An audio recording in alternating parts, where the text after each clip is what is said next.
नमस्कार दर्शक मित्रों, आप જોઈ રહ્યા છો કે ન્યૂઝ અને આપની સાથે હું છું હાર્દિક સિંહ રાજપૂત। સમાચારો પર નજર કરતા પહેલા જોઈએ હેડલાઇન્સ। દેશમાં 24 કલાકમાં 1.68 લાખ નવા કોરોના સંક્રમિત કેસ નોંધાયા। દિલ્હીમાં 3 દિવસમાં 57 દર્દીના મોત।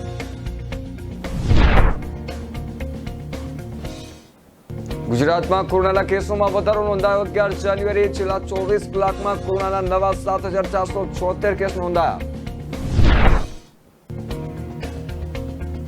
उत्तर प्रदेश में विधानसभा की चूंटणी पहला जे रीते श्रम रोजगार और संकलन मंत्री स्वामी प्रसाद मौर्य पार्टी में राजीनामा पूछे त्यारथी भाजपा खळभळाट। आगामी चूंटणी ने ध्यान में राखीने भाजपे हवेथी डेमेज कंट्रोल कर्युं शरू। राज्य सरकारे 4 दिवस पहला जाहिर करेला नियंत्रणों में फेरफार मारी पलटी। लग्न समारोह में हवे 400 ने बदले 150 व्यक्ति ने ज रहेशे छूट। जीटीयूना कुलपति नवीन सेठे तात्कालिक निर्णय बदल्यो। कोरोना महामारी की परिस्थिति ने ध्यान में राखीने 20 जान्युआरी थी शुरू थती जीटीयू की परीक्षा हाल पूरती रखाई मौकूफ। समाचारों पर करी विस्तृत नजर तो गुजरात में कोरोना केसों में વધારો નોંધાયો છે, જેમાં 11 જાન્યુઆરીએ છેલ્લા 24 કલાકમાં કોરોનાના નવા 7,476 કેસ નોંધાયા છે। રાજ્યમાં 24 કલાકમાં કોરોના સંક્રમણથી 3 દર્દીના નિધન થયા છે। વલસાડ, સુરત અને પોરબંદરમાં એક દર્દીનું મોત થયું છે।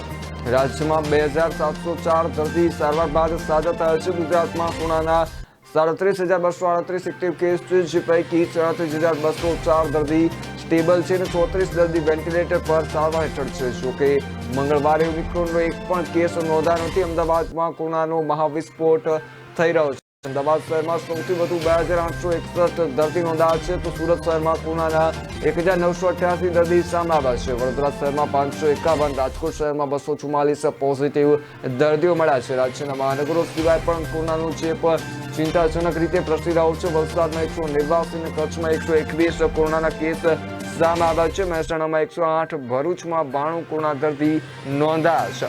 अमदावाद में कोरोना संक्रमण रोज नवा रेकॉर्ड बनावी लोकोने तंत्रनी चिंता वधारी रह्युं छे। अमदावाद शहर में 2,861 नवा केस सामे आव्या छे, જ્યારે 1,290 દર્દીઓને સારવાર બાદ રજા આપવામાં આવી છે। અમદાવાદ જિલ્લાની વાત કરીએ તો 42 નવા કેસ સામે આવ્યા છે, જ્યારે 24 કોરોના દર્દી સારવાર બાદ સ્વસ્થ પણ થયા છે। સુરત શહેરના જિલ્લામાં પણ કોરોનાનો ગ્રાફ ચિંતાજનક રીતે વધી રહ્યો છે। સુરત શહેરમાં 1,988 નવા કેસ સામે આવ્યા છે। 372 દર્દીઓને સારવાર બાદ સ્વસ્થ થયા છે। સુરત જિલ્લામાં 1,000ની વાત કરવામાં આવે તો કેસો ઘણા વધી રહ્યા છે, ત્યારે 136 નવા કેસ સામે આવ્યા તો એક દર્દીનું કોરોનાથી નિધન થયું છે, જ્યારે 59 દર્દીઓ સારવાર બાદ સાજા થયા છે।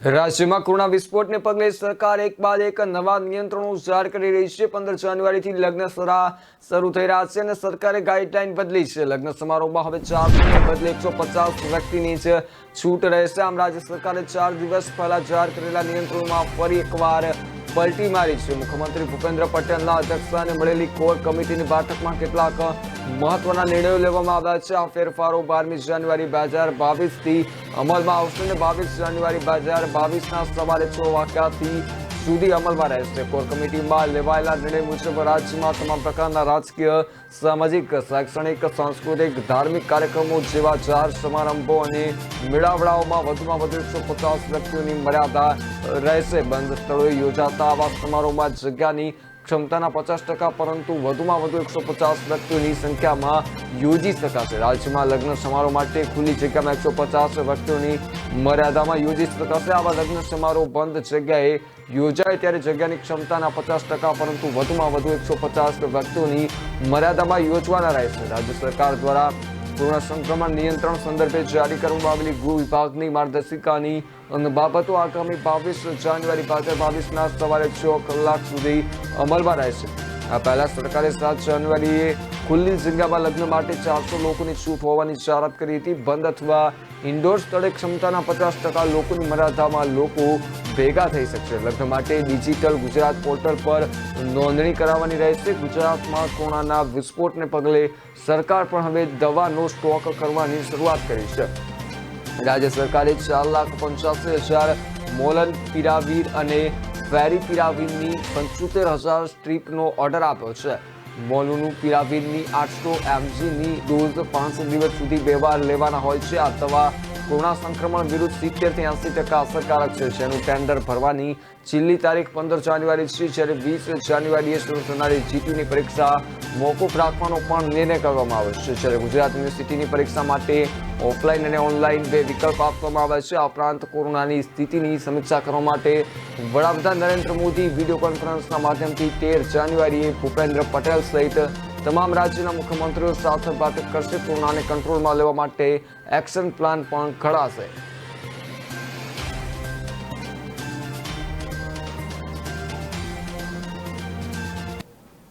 ગુજરાત ટેકનિકલ યુનિવર્સિટીમાં 20 જાન્યુઆરીથી ઓફલાઈન પરીક્ષા યોજાવાની હતી. કોરોનાના કેસો વધવાથી ઓફલાઈન પરીક્ષાના નિર્ણયથી વિદ્યાર્થીઓ સહમત નહોતા. જે અંગે વધુ માહિતી માટે વાત કરી કે કોરોના કાળમાં પણ ઓફલાઈન પરીક્ષા યોજવાનો અહેવાલ પ્રસિદ્ધ કરવામાં આવ્યો હતો. ત્યારબાદ જીટીયુ દ્વારા 24 કલાકમાં પરિપત્ર કરીને નિર્ણય બદલવામાં આવ્યો છે. રાજ્યમાં રોજ 6,000 જેટલા કેસ સામે આવી રહ્યા છે. આ દરમિયાન અનેક વિદ્યાર્થીઓ સંક્રમિત થયા છે. તો ઉપરાંત અનેક વિદ્યાર્થીઓ માઇક્રો કન્ટેનમેન્ટ ઝોનમાંથી પરીક્ષા આપવા માટે આવવાના હતા. જો કે આ માટે જીટીયુ દ્વારા કોઈ વ્યવસ્થા કરવામાં આવી નહોતી. પરીક્ષા અંગે વિદ્યાર્થીઓનો વિરોધ હતો. તેની સાથે એનએસયુઆઈ દ્વારા પણ આજે જીટીયુ ખાતે ઉગ્ર પ્રદર્શન કરવાનું આયોજન હતું. પરંતુ જીટીયુના કુલપતિ નવીન શેઠે તાત્કાલિક નિર્ણય બદલોને કહ્યું છે કે કોરોના મહામારીની પરિસ્થિતિને ધ્યાનમાં રાખીને 20 જાન્યુઆરીથી શરૂ થતી પરીક્ષા હાલ પૂરતી મોકૂફ રાખવામાં આવી છે. હવે નવી તારીખ આગામી સમયમાં પરીક્ષાના 10 દિવસ અગાઉ જાહેર કરવામાં આવશે.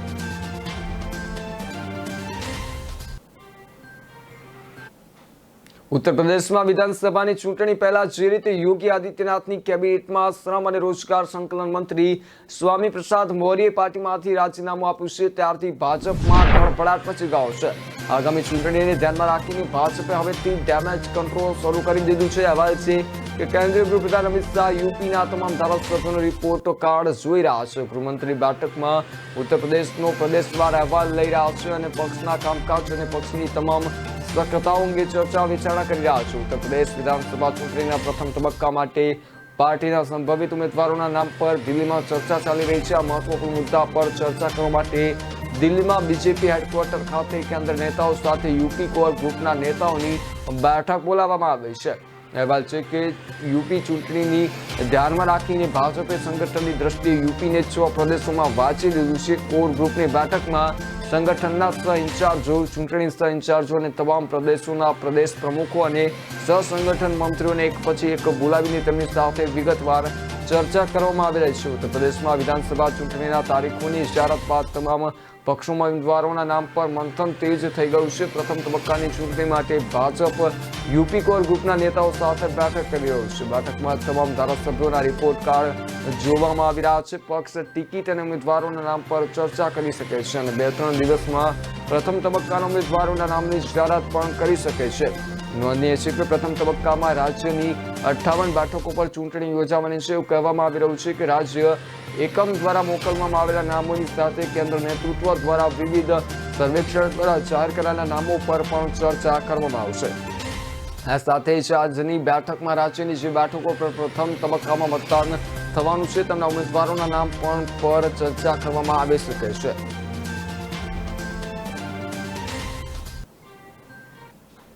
દેશમાં 24 કલાકમાં 1.67 લાખ નવા કોરોના સંક્રમિત કેસ નોંધાયા છે. 69,798 લોકો સ્વસ્થ થયા છે, જ્યારે 277 લોકોના મોત પણ નીપજ્યા છે. આ રીતે એક્ટિવ કેસ એટલે કે ઇલાજ કરાવી રહેલા દર્દીઓની સંખ્યામાં 97,475નો વધારો નોંધાયો છે. હાલ 8 લાખ કોરોના સંક્રમિતોનો ઇલાજ ચાલી રહ્યો છે. માત્ર 11 દિવસ પહેલા આ આંકડો 1 લાખ હતો. જો કે દિલ્હીમાં મંગળવારે 24 કલાકમાં કોરોના વાયરસને કારણે 23 લોકોના જીવ ગયા છે. જે રીતે ત્રીજી લહેરમાં કોઈ એક રાજ્યમાં એક દિવસમાં સૌથી વધુ મોત છે. ઉત્તર પ્રદેશમાં પણ છેલ્લા 7 દિવસમાં પ્રદેશમાં ડેઇલી કેસની સંખ્યા 6 ગણો વધારો નોંધાઈ રહ્યો છે. દિલ્હીમાં સોમવારે પણ 17 લોકોના મોત નીપજ્યા હતા. રાજધાનીમાં હવે છેલ્લા 7 દિવસમાં 87 લોકોના મોત નીપજ્યા છે, જેમાં 57ના મોત છેલ્લા 3 દિવસમાં જ થયા છે. દિલ્હી પહેલા મહારાષ્ટ્રમાં જ 4 જાન્યુઆરીએ ત્રીજી લહેરમાં એક જ દિવસમાં સૌથી વધુ 20 લોકોના મોત નીપજ્યા હતા, જેમાં છેલ્લા 24 કલાકમાં દિલ્હીમાં 21,259 નવા કેસ સામે આવ્યા છે. સોમવારે અહીં 19,167 નવા કેસ મળ્યા હતા. હવે રાજધાનીમાં સક્રિય કેસની સંખ્યા 74,881 છે. પોઝિટિવિટી રેટ પણ 25%થી વધીને 25.65% થઈ ગયો છે.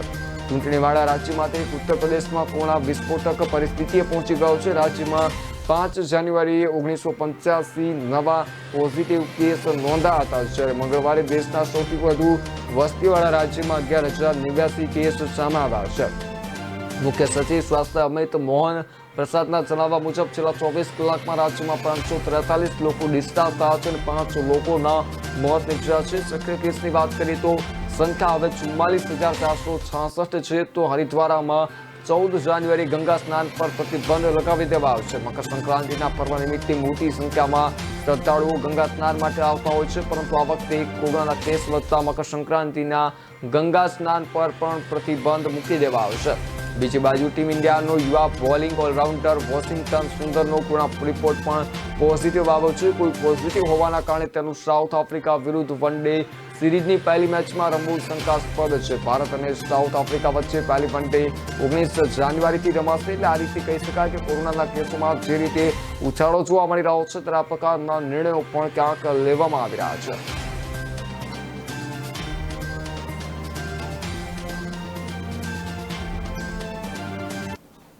અત્યારે હાલ સમય થયો છે એક નાનકડા વિરામનું. વિરામ બાદ ફરી મળીશું.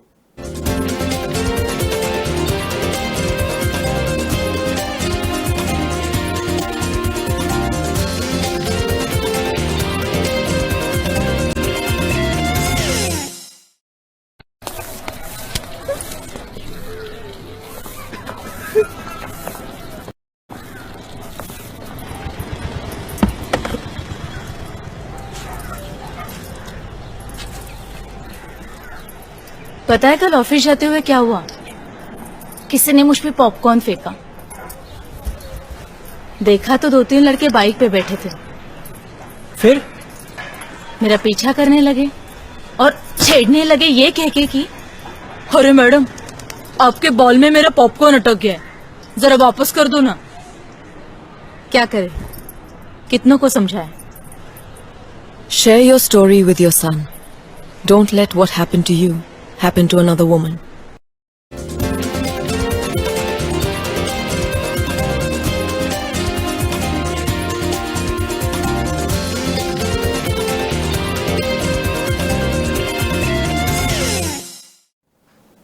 વિરામ બાદ આપનું સ્વાગત છે. નજર કરીએ આગળના સમાચારો પર. તો ગુજરાત સરકાર આગામી સમયમાં 3,300 વિદ્યા સહાયકોની ભરતી કરશે, જેમાં ધોરણ 1 થી 5માં 1,300 અને ધોરણ 6 થી 8માં 2,000 વિદ્યા સહાયકોની ભરતી કરવામાં આવશે, જેનો લાભ ટેટ પાસ કરનાર ઉમેદવારોને મળશે. આ અંગે શિક્ષણ મંત્રી જીતુ વાઘાણીએ જાહેરાત કરી હતી. આ સિવાય શિક્ષણ મંત્રી જીતુ વાઘાણીએ ડિપ્લોમા કોમ્યુનિકેશનના નવા અભ્યાસક્રમ શરૂ કરવાની પણ જાહેરાત કરી છે. કહ્યું છે કે શિક્ષણ વિભાગે 8 સરકારી પોલિટેકનિક ખાતે diploma in information and communication ટેકનોલોજીનો નવો અભ્યાસક્રમ શરૂ કરવાનો મહત્વનો નિર્ણય કર્યો છે. 8 પોલિટેકનિકમાં સરકારી પોલિટેકનિક વડનગર, ડોક્ટર જે મહેતા પોલિટેકનિક અમરેલી, એલી કોલેજ મોરબી, એવીપીટીઆઈ રાજકોટ, સરકારી પોલિટેકનિક પાલનપુર ઉપરાંત કન્યાઓ માટેની સરકારી પોલિટેકનિક સુરત, સરકારી પોલિટેકનિક ગાંધીનગર અને કન્યાઓ માટેની સરકારી પોલિટેકનિક અમદાવાદનો સમાવેશ કરવામાં આવ્યો છે.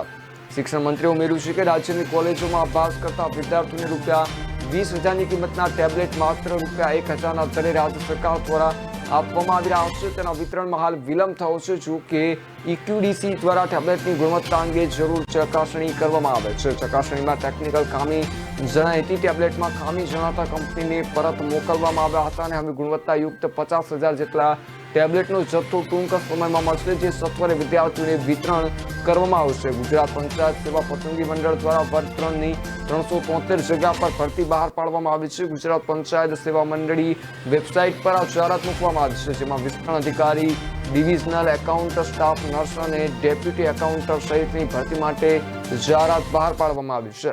આ તમામ જગ્યા માટે ઓનલાઈન અરજી 11 જાન્યુઆરીથી 27 જાન્યુઆરી વચ્ચે કરવાની રહેશે. ગુજરાત પોલીસ વિભાગમાં લોકરક્ષક કેડરની હથિયારી અને બિન હથિયારી કોન્સ્ટેબલ, લોકરક્ષક અને સીઆરપીએફ કોન્સ્ટેબલની 10,459 જગ્યા સીધી ભરતીની ભરવા માટે લોકરક્ષક ભરતી બોર્ડ દ્વારા ઓનલાઈન અરજીઓ મંગાવાઈ હતી, જેમાં લોકરક્ષક દળમાં ભરતી માટે કુલ 12 લાખ જેટલી અરજીઓમાંથી 9.46 લાખ અરજી કન્ફર્મ થઈ હતી. આમ એલઆરટીમાં એક જગ્યા માટે કુલ 55 ઉમેદવારો દિવસ રાત મેદાનમાં અને ક્લાસમાં તૈયારી કરી રહ્યા છે. પીએસઆઈમાં 1,382 પદ માટે ભરતી બહાર પાડવામાં આવી હતી, જેમાં બિન હથિયારી પોલીસ સબ ઇન્સ્પેક્ટરની 202 જગ્યા છે. બિન હથિયારી પોલીસ સબ ઇન્સ્પેક્ટર માટે 98 જગ્યા છે. હથિયારી પોલીસ સબ ઇન્સ્પેક્ટરની પુરુષ માટે 72 જગ્યા, ઇન્ટેલિજન્સ ઓફિસર માટે 18, ઇન્ટેલિજન્સ ઓફિસર મહિલા માટે 9, બિન હથિયારી મદદનીશ સબ ઇન્સ્પેક્ટર માટે પુરુષ માટે 659, બિન હથિયારી મદદનીશ સબ ઇન્સ્પેક્ટર મહિલાઓ માટે 324 જગ્યાઓ છે. આ પ્રકારે કુલ 1,382 જગ્યાઓની જાહેરાત કરવામાં આવી છે. આ માટે અંદાજે 4 લાખથી પણ વધારે ઉમેદવારોના ફોર્મ ભર્યા હતા. કોરોનાના સતત વધી રહેલા કેસોના પડકાર અને ઇલેક્ટ્રોનિક ફાઇલિંગમાં પડતી મુશ્કેલીઓને ધ્યાનમાં રાખીને સરકારે રિટર્ન ફાઇલ કરવામાં બિઝનેસ કરતાઓને રાહત આપતા ઇન્કમ ટેક્સ રિટર્ન ભરવાની છેલ્લી તારીખ લંબાવવાની જાહેરાત કરી છે. સીબીડીટીએ જાહેરાત કરી છે કે એવાય 2021-22 માટે આઈટીઆર ફાઇલ કરવાની છેલ્લી તારીખ 15 માર્ચ સુધી લંબાવવામાં આવી છે. તારીખોમાં છૂટ સામાન્ય કરતાઓ માટે નથી. સીબીડીટીની આ રાહત સંબંધિત તમામ બધા પ્રશ્નોના જવાબ જાણો. સીબીડીટી દ્વારા જાહેર કરવામાં આવેલી અખબારી યાદીમાં કહેવામાં આવ્યું છે કે કોવિડને કારણે ચાલી રહેલી મુશ્કેલી અને રિપોર્ટ્સની ઇલેક્ટ્રોનિક ફાઇલિંગમાં આવતી સમસ્યાઓને જોતા સીબીડીટીએ છેલ્લી તારીખો લંબાવી છે. આ સાથે બીજી ઘણી મહત્વની તારીખો આગળ ધપાવવામાં આવી છે. આ વધારો બિઝનેસ કરદાતાઓ માટે કરવામાં આવે છે. રિટર્ન ફાઇલ કરવાની સાથે કોર્પોરેટર કરદાતાઓએ ઘણી મહત્વપૂર્ણ ઔપચારિકતાઓ પણ પૂર્ણ કરવી પડે છે. આ સ્થિતિમાં મુશ્કેલ પ્રક્રિયા અને કોવિડના પડકારોને ધ્યાનમાં રાખીને સીબીડીટીએ કરદાતાઓને સમય મર્યાદામાં રાહત આપવાની જાહેરાત કરી છે. આ રાહત તે કરદાતાઓને આપવામાં આવશે જેમને કોઈ પણ નિયમ હેઠળ તેમના ખાતાઓનું ઓડિટ કરાવવાનું હોય છે. સમય મર્યાદા લંબાવવાથી કરદાતાઓને ઓડિટ કરવાનો સમય મળશે. સીબીડીટીનો આ નિર્ણય કોર્પોરેટર કરદાતાઓ માટે છે. આ સ્થિતિમાં આ નિર્ણયની સામાન્ય કરદાતાઓ પર કોઈ અસર નહીં થાય, એટલે કે તેમના માટે રિટર્નની છેલ્લી તારીખ 31 ડિસેમ્બર હતી અને જે લોકો આ સમયગાળામાં તેમનું રિટર્ન ફાઇલ કરી શક્યા નથી તેમની સામે નિયમો અનુસાર કાર્યવાહી કરવામાં આવશે. જો તમારી આવક 5 લાખ સુધી છે તો લેટ ફી 1,000 રૂપિયા હશે અને જો આવક 5 લાખથી વધારે છે તો લેટ ફી 10,000 રૂપિયા સુધી ચૂકવવી પડે છે. જો તમારો ટેક્સ બાકી છે અને તમે 31 ડિસેમ્બર સુધીમાં તમારું રિટર્ન ભર્યું નથી તો 1 દિવસના વિલંબ માટે પણ તમારા આખા મહિના માટે 1% દરે વ્યાજ ચૂકવવું પડશે. જો તમારી ટેક્સ વધુ કપાયો છે અને તમે રિફંડ લેવાના હતા પરંતુ 31મી ડિસેમ્બર સુધીમાં રિટર્ન ફાઇલ કર્યું નથી તો તેમને આ રિફંડ લેવામાં પણ વિલંબ થશે.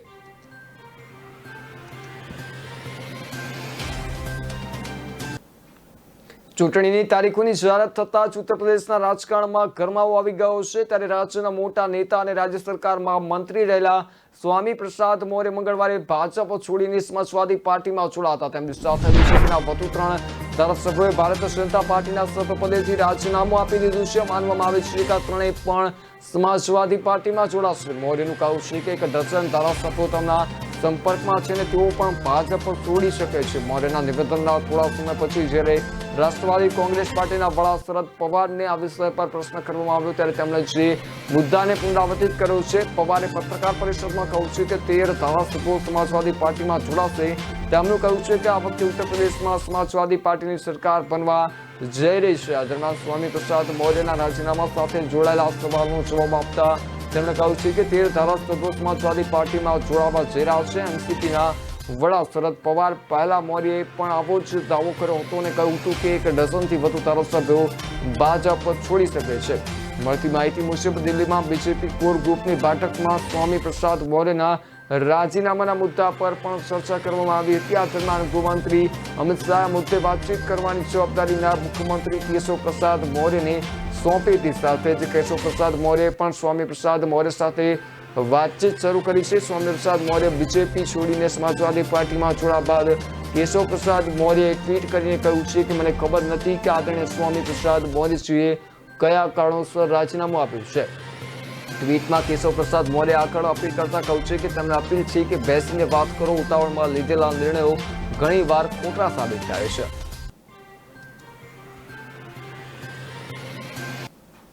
ઉત્તર પ્રદેશની વિધાનસભાની ચૂંટણી પહેલા જ બીએસપીએ મોટી જાહેરાત કરી છે. બીએસપીના સુપ્રીમો માયાવતીએ વિધાનસભાની ચૂંટણી નહીં લડવાની જાહેરાત કરી છે. માયાવતી ઉપરાંત બીએસપીના રાષ્ટ્રીય મહાસચિવ સતીશ ચંદ્ર મિશ્રા પણ ચૂંટણી નહીં લડે. સમાજવાદી પાર્ટીના 400 બેઠકો જીતવાના દાવા પર સતીશ ચંદ્ર મિશ્રાએ કહ્યું છે કે સમાજવાદી પાર્ટી પાસે 400 ઉમેદવાર જ નથી તો પછી આટલી બેઠકોથી કઈ રીતે જીતશે. એસપી કે ભાજપ સત્તામાં નહીં આવે, આ વખતે બીએસપી જ સરકાર બનાવવા જઈ રહી છે. સતીશ ચંદ્ર મિશ્રા ઘણા દિવસોથી પ્રચારનું નેતૃત્વ કરી રહ્યા છે. અવધથી પૂર્વાંચલ અને પશ્ચિમ યુપી સુધી તેમણે પ્રવાસ ખેડ્યો છે. ખાસ કરીને બ્રાહ્મણ સમાજને આકર્ષવા માટે તેમણે અનેક કાર્યક્રમોનું આયોજન પણ કર્યું છે. મિશ્રાએ વધુમાં જણાવ્યું હતું કે યુપીના બ્રાહ્મણ અમારી સાથે છે, ભાજપની સાથે તો બ્રાહ્મણ જશે જ નહીં અને સમાજવાદી પાર્ટીની સાથે બ્રાહ્મણ ક્યારેય પણ રહ્યા જ નથી. ભાજપની સરકારમાં બ્રાહ્મણ સમાજના 500 થી વધુ લોકોની હત્યા કરવામાં આવી છે. 100 થી વધુ એન્કાઉન્ટરમાં પણ કરવામાં આવ્યા છે. બ્રાહ્મણ સમાજ પહેલેથી જ જોયું છે કે બીએસપીએ કઈ રીતે તેમનું સન્માન વધાર્યું હતું. બ્રાહ્મણોને દરેક જગ્યાએ પછી ભલે તે અધિકારીઓની વાત હોય કે પછી કેબિનેટમાં મંત્રી પદ આપીને અધ્યક્ષ બનાવવાની વાત હોય કે ઉત્તર પ્રદેશમાં 4000 થી વધુ સરકારી વકીલ બનાવવાની વાત હોય, તમામ જગ્યાએ બીએસપીએ બ્રાહ્મણોને સન્માન આપ્યું છે. સતીશ ચંદ્ર મિશ્રાએ વધુમાં જણાવ્યું હતું કે બ્રાહ્મણ 12 નહીં પણ 16% છે. એકાદ 2%ને બાદ કરતા સમગ્ર બ્રાહ્મણ સમાજ અમારી સાથે જ છે. ગોવા વિધાનસભા ચૂંટણી 2022 પહેલા જ બીજેપીને મોટો ઝટકો લાગ્યો છે. માઇકલ લોબો મંગળવારે મંત્રી પદ પરથી રાજીનામું આપીને કોંગ્રેસમાં જોડાઈ ગયા છે. તેમની સાથે તેમની પત્ની ડેલીલા લોબો પણ પાર્ટીમાં સામેલ થયા છે. કાલંગુટ વિધાનસભા બેઠક પરથી ભારતીય જનતા પાર્ટીના ધારાસભ્ય લોબોએ પણ વિધાનસભાના સભ્યપદેથી રાજીનામું આપી દીધું છે. ઉત્તર ગોવામાં લોબોની મજબૂત પકડ માનવામાં આવે છે. તેમણે 2017ની વિધાનસભા ચૂંટણીમાં કોંગ્રેસ ઉમેદવાર જોસેફ રોબર્ટ સિક્વેરાને હરાવ્યા હતા. અગાઉ સોમવારે તેમણે કહ્યું છે કે મેં ગોવાના મંત્રી પદેથી રાજીનામું આપી દીધું છે. મને આશા છે કે કાલંગુટ વિધાનસભા ક્ષેત્રના લોકો મારા નિર્ણયનું સન્માન કરશે. હું ધારાસભ્ય પદેથી પણ રાજીનામું આપી રહ્યો છું. હવે પછી હું શું પગલાં ભરું છું તે જોવું રહ્યું. હું અન્ય પક્ષોના સંપર્કમાં છું. પાર્ટીના નિર્ણયોના કારણે હું નારાજ છું અને પાર્ટીના કાર્યકરો પણ નિરાશ છે. બીજી તરફ રાજ્યના અન્ય મંત્રી અને અપક્ષ ધારાસભ્ય ગોવિંદ ગૌડે પણ મંગળવારે વિધાનસભાના સભ્યપદેથી રાજીનામું આપી દીધું છે. તેઓ ભાજપમાં જોડાશે. પિયોલના અપક્ષ ધારાસભ્ય ગૌડે 2017 ભાજપની આગેવાની હેઠળની રાજ્ય સરકારને સમર્થન આપી રહ્યા છે. તેઓ મનોહર પર્રિકર સરકારમાં મંત્રી હતા. તેમના મૃત્યુ બાદ રચાયેલી પ્રમોદ સાવંત સરકારમાં તેઓ મંત્રી પણ છે. તેમણે કહ્યું છે કે હું ભાજપમાં જોડાવવાના તેમના દ્વારા આપવામાં આવેલા આમંત્રણને હું સન્માન કરું છું. હું છેલ્લા 5 વર્ષથી તેની સાથે છું અને મેં તેની સાથે નજીકથી કામ કર્યું છે. ગૌડે રાજ્યના કલા અને સંસ્કૃતિ અને આદિજાતિ કલ્યાણ મંત્રી છે. તેમણે કહ્યું છે કે એક અપક્ષ ધારાસભ્ય તરીકે મને સમજાવ્યું છે કે કેટલીક મુશ્કેલીઓ છે. જ્યારે તમે રાજકીય પક્ષમાં હોય ત્યારે સંગઠન અને સમર્થન આપવા માટે હોય છે. કાર્યકર્તાઓ ખૂબ જ મહત્વપૂર્ણ છે.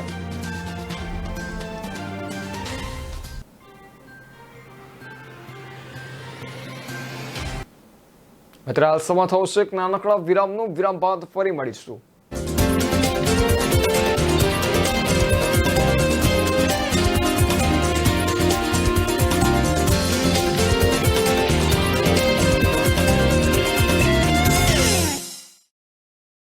પ્રજાના પ્રાણ પ્રશ્નોને વાચા આપે છે કે ન્યૂઝ. વાત ગામડાની હોય કે ખેડૂતના ખેતરની, કૃષિ બજારની હોય કે મોંઘવારીના માર્ગની, મહિલાની મૂંઝવણ હોય કે નાના વેપારીના મનની ગૂંચવણ, વિદ્યાર્થીની વાત, પ્રજાને મૂંઝવતી તમામ વાત એટલે જનતાની વાત. ઉઠાવો ફોન અને ડાયલ કરો. કે ન્યૂઝ રજૂ કરશે જનતાની વાત, જનતાના મુખે. દર રવિવારે સાંજે 7:30 થી 9:30 મેરેથોન માહિતી રજૂ કરતો ફોન ઇન કાર્યક્રમ જનતાની વાત.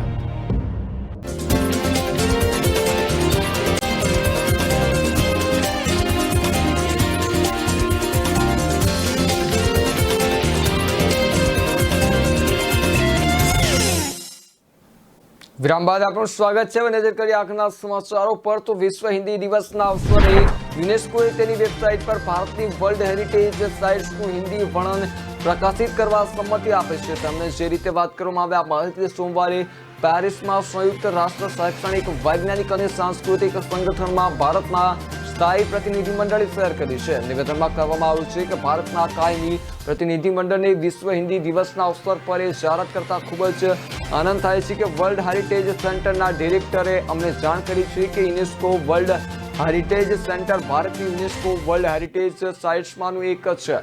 WHC પર હિન્દી વર્ણન પ્રકાશિત કરવા માટે સંમત થયા છે. અમે આ ઐતિહાસિક નિર્ણયને આવકારીએ છીએ. વિશ્વ હિન્દી દિવસ નિમિત્તે વિદેશ મંત્રાલય દ્વારા એક કાર્યક્રમનું આયોજન કરવામાં આવ્યું છે. વિદેશ રાજ્યમંત્રી મિનિક્રી લેખીએ કાર્યક્રમની અધ્યક્ષતા કરી હતી. આ કાર્યક્રમમાં PM મોદી અને વિદેશ મંત્રી S જયશંકરે પણ ભાગ લીધો હતો. આ દરમિયાન વડાપ્રધાન નરેન્દ્ર મોદીએ કહ્યું છે કે હિન્દી આપણા જ્ઞાન અને સંસ્કૃતિને ફેલાવવામાં ખૂબ જ મહત્વપૂર્ણ ભૂમિકા ભજવી રહ્યું છે. પીએમએ કહ્યું છે કે માહિતી પ્રૌદ્યોગિકી અને ટેકનોલોજીના ક્ષેત્રમાં હિન્દીના વધતા ઉપયોગની સાથે યુવાનોમાં તેની લોકપ્રિયતા તેના માટે ઉજ્જવળ ભવિષ્ય રજૂ કરે છે. જયશંકરે તેમના સંદેશમાં કહ્યું છે કે આપણે સાથે મળીને હિન્દીની વૈશ્વિક મંચ પર લઈ જવાના અમારા લક્ષ્ય તરફ સતત આગળ વધી રહ્યા છે. વિદેશ રાજ્યમંત્રી મીનાક્ષી લેખીએ જણાવ્યું હતું કે ભારતની ભાષા સંસ્કૃતિ અને શિક્ષણને પ્રોત્સાહન આપવા માટે સરકારે વિદેશી યુનિવર્સિટીઓમાં 50 પદની સ્થાપના પણ કરી છે, જેમાં હિન્દીના પ્રચાર માટે 13 પોસ્ટ બનાવવામાં આવી છે. લેખીએ કહ્યું છે કે 100 દેશોમાં 670 શૈક્ષણિક સંસ્થાઓમાં હિન્દી ભાષા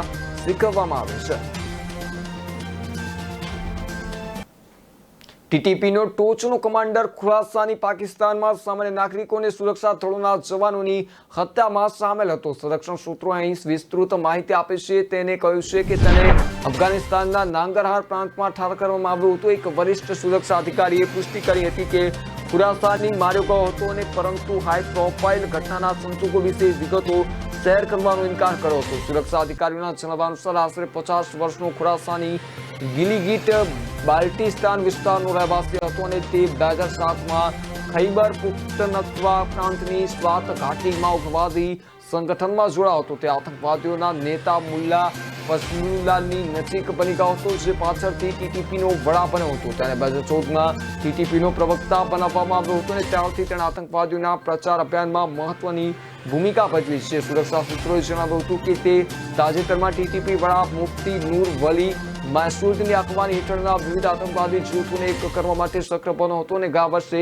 ઓગસ્ટમાં તાલિબાન સત્તામાં આવ્યા પછી તે વારંવાર કાબુલ જતો હતો. અગાઉ તેણે ખૈબર પુખ્તનખ્વાના ઉત્તર વઝીરિસ્તાન આદિવાસી જિલ્લામાં આતંકવાદી છુપાયેલા ઠેકાણાનું સંચાલન કર્યું હતું, પરંતુ ઓપરેશન ઝરબ-એ અઝાબ દરમિયાન 2014માં અફઘાનિસ્તાન ભાગી ગયો હતો. TTP અને પાકિસ્તાની સેના વચ્ચે 1 મહિના સુધી ચાલેલા યુદ્ધ વિરામ બાદ તેનું મોત થયું છે.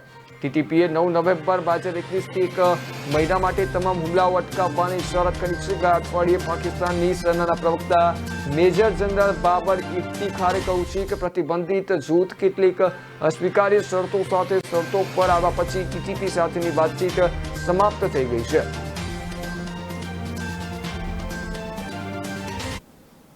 કઝાકિસ્તાનમાં રશિયાએ તેના પોતાના મિત્ર ચીનને ચેકમેટ કર્યું છે અને ચીનને આ વાતનું ખંડન કરવા પાછળથી એક નિવેદન પણ જાહેર કરવું પડ્યું છે. કઝાકિસ્તાનમાં હિંસા પછી રશિયાના 20,000 સૈનિકો કઝાકિસ્તાનમાં છે, જ્યારે ચીનના દેશ સાથે મારા સંબંધો હોવા છતાં પણ તેમને રાષ્ટ્રપતિ સાથે વાત કરવામાં ઘણો સમય લાગ્યો અને ચીન પહેલા રશિયાએ પોતાના સૈનિકોને મોકલી દીધા. રશિયાએ છેલ્લા 7 દિવસમાં સાબિત કરી દીધું છે કે તે મધ્ય એશિયાની રાજનીતિમાં સૌથી મોટો ખેલાડી છે. ભલે રશિયાની GDP અમેરિકા અને ચીન કરતાં ઓછી છે, પરંતુ મધ્ય એશિયામાં તેની સૈન્ય પકડ ઘણી મજબૂત જોવા મળી રહી છે. રશિયાએ માત્ર 48 કલાકમાં કઝાકિસ્તાનમાં પોતાની સેના મોકલી. ચીન 48 કલાક પછી કઝાકિસ્તાનના રાષ્ટ્રપતિ કાસિમ જોમાટ તોકાયેવ સાથે વાત કરી શક્યું છે. રશિયાએ સેનામાંથી મોટાભાગના સૈનિકો મોકલ્યા જેઓ ત્યાંની સ્થાનિક ભાષા બોલી શકે છે.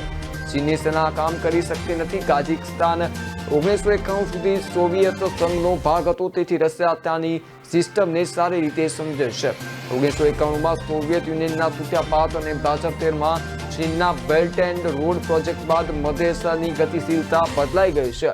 ચીને મધ્ય એશિયામાં સૌથી વધુ રોકાણ કર્યું છે. આજે મજાક એ છે કે ચીનની આર્થિક શક્તિ હવે રશિયન સેનાની દયા પર છે. શિનજિયાંગમાં ચીને ઉઈગર, કિર્ગિઝ અને મધ્ય એશિયાના સમાજનું લોકોનું જીવન મુશ્કેલ બનાવી દીધું છે.